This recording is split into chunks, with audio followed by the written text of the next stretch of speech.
Blockchain.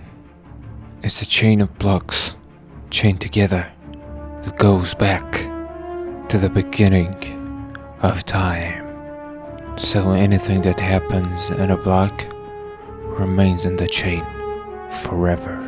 In September 2016, something terrible happened that remains on Ethereum's face even today.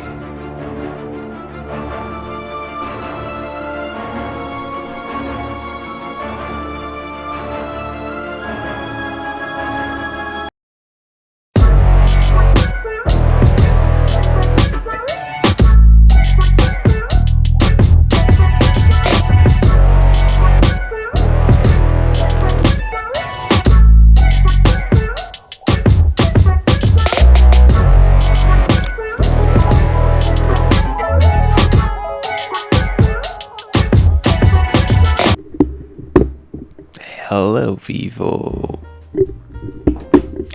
So I applied for a blockchain developer position at Nethermind. Not Nevermind, but Nethermind.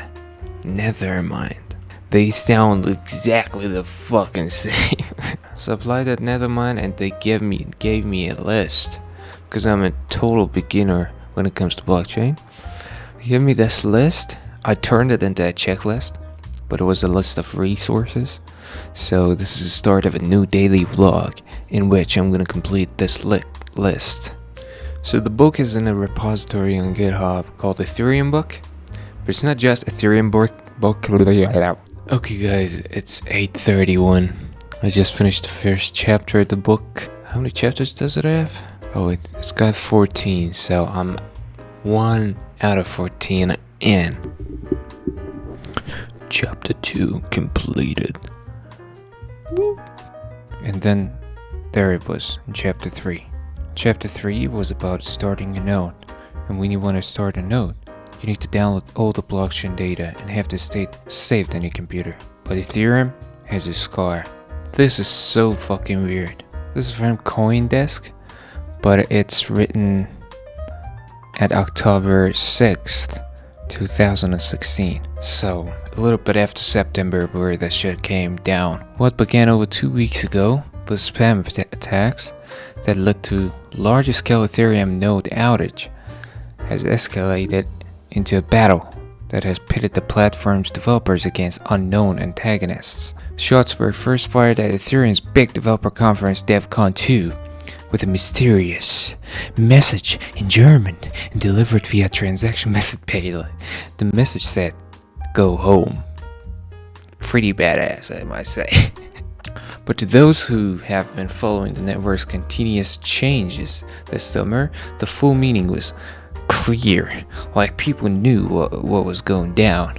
Since then, block creation and transactions have continued to be impacted with nodes syncing up to the network more slowly. But while various fixes have since been implemented, the attacker continues to find vulnerabilities to exploit and in turn create new ways to launch serious attacks.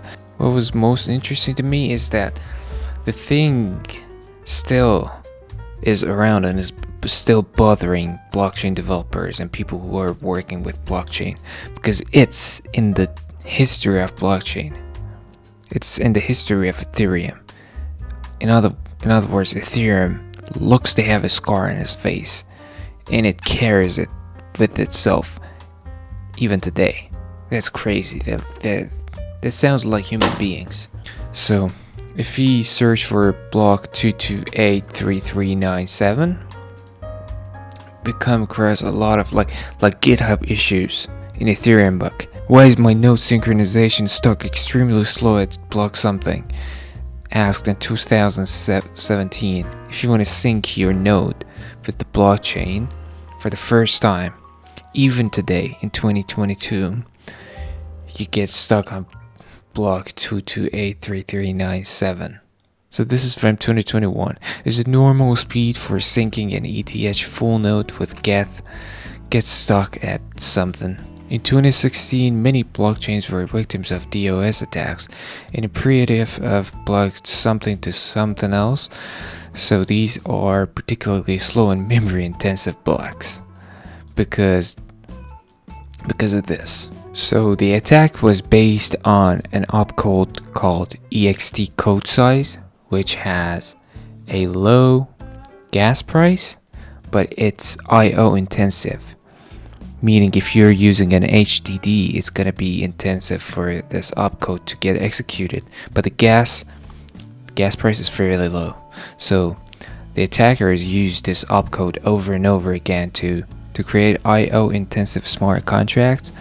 So those blocks that are slow to synchronize, even nowadays, are IO intensive. So they take a lot of time. But they're fixed now. They're fixed right now.